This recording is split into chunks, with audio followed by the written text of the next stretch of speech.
Rubrique fait divers pour la course Paris-Dakar. La délinquance dans le désert, ça existe aussi. Hier soir en Mauritanie, des pillards ont dérobé des véhicules de concurrents de la course dans un scénario presque parfait.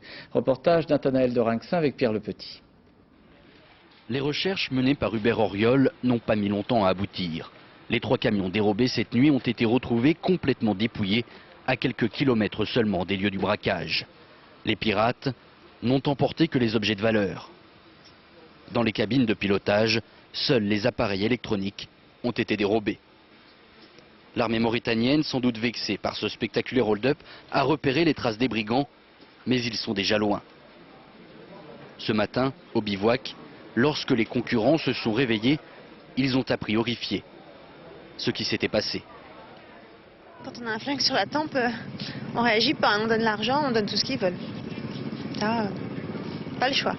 De 19h jusqu'à minuit, ils ont fait ce qu'ils ont voulu faire, à 50 km du bivouac. Ces images ont été tournées sur les lieux du braquage par Gérard Berlier, un des concurrents dévalisés, quelques minutes seulement après le départ des pirates. Les 50 victimes ont mis le feu aux herbes à chameau pour se réchauffer, pour se rassurer aussi et enfin pour retrouver leurs véhicules éparpillés aux 4 coins des dunes. Immobilisés pendant près de 4 heures par des kalachnikovs, ils ont pu donner l'alerte grâce à un téléphone oublié par les pirates. Ensuite, ils ont regagné le bivouac de Tichit en convoi. Pour la direction du rallye, mobilisée toute la nuit, ce fait divers n'a rien de rassurant. L'an passé déjà, un camion avait été volé et des voitures avaient essuyé des coups de feu. Cette nuit, personne n'a été blessé, mais à l'avenir, il faudra sans doute renforcer la sécurité dans cette zone à risque, malgré la présence des militaires mauritaniens.